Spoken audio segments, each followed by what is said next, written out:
Another month, another HOA payment withdrawn from your account. It happens like clockwork, 300, 400, sometimes even 600 disappearing into that mysterious black hole called HOA fees. But here's what keeps millions of homeowners awake at night. Where is this money actually going? What are we really funding with these substantial monthly payments? If you've ever felt that nagging suspicion that you're paying far too much for far too little, you're about to get some shocking answers. Today, we're doing something no HOA board has ever wanted you to do. We're cracking open their financial books, following the money trail, and exposing exactly what your fees should cover versus where they're actually ending up. I'm going to reveal the 7 legitimate categories where your money must go, the 3 major red flags that scream financial mismanagement, and the secret questions that could save you thousands of dollars this year alone.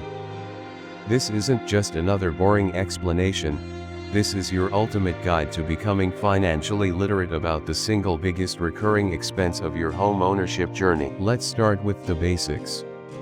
Your monthly HOA fee isn't just one big pot of money, it's carefully divided into several specific buckets.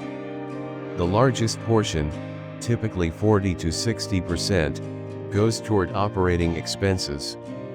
This includes daily costs like landscaping, pool maintenance, trash collection, and community lighting.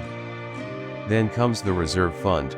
This is your community's savings account for major future repairs like roof replacements, road resurfacing, or elevator upgrades. Another chunk goes to insurance for common areas and liability coverage. And finally, there's administrative costs, management fees, accounting, and board operations. The exact percentages vary, but this is the standard breakdown across most American HOAs. Now let's talk about the most misunderstood part, the reserve fund. This isn't spare cash, it's strategically saved money for predictable major expenses. Every HOA should have a reserve study conducted by professionals every 3 to 5 years. This study identifies all major common elements, roofs, pools, parking lots, estimates their remaining lifespan, and calculates replacement costs. Then, they determine how much money needs to be saved monthly to cover these future expenses. If your HOA isn't funding reserves properly, you could face massive special assessments down the road. I recently worked with a community that faced a $20,000 per unit assessment because they'd underfunded reserves for years. Your operating expenses cover the day-to-day running of your community. Let's break down where this money goes. First, utilities, electricity for common areas, water for landscaping, gas for community buildings. Second, maintenance, regular cleaning, landscaping, pool service, elevator maintenance. Third, contractor services, security, pest control, trash removal. Fourth, management fees, if you have a professional management company. And fifth, general administration, office supplies, postage, banking fees. The key here is transparency. Your HOA should provide detailed breakdowns of these costs in their annual budget. Now, here's your action plan for reviewing your HOA's financial health. First, request the annual budget.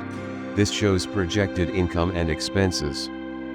Second, examine the balance sheet. It reveals current financial position. Third, review the income statement. Shows actual vs budgeted performance. Fourth, check the reserve study, confirms adequate savings. And fifth, look at the audit or review, independent verification of finances.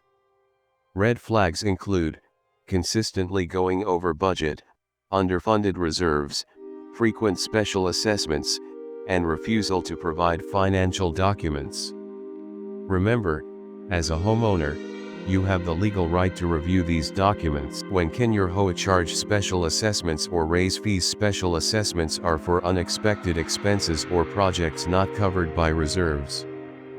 Fee increases typically require board approval and should be based on actual budget needs, not arbitrary decisions.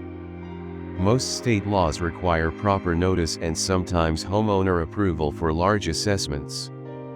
If your fees are increasing significantly every year without clear justification, that's a major red flag.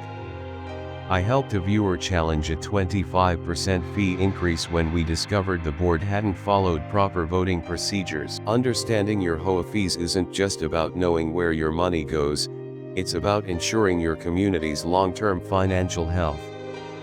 You're not just a homeowner, you're a stakeholder in a multi-million-dollar organization. If this video helped you understand the financial side of HOAs, do me a favor, smash that like button, subscribe for more homeowner education, and hit the bell so you don't miss our next video on how to read your HOA's financial statements like a pro.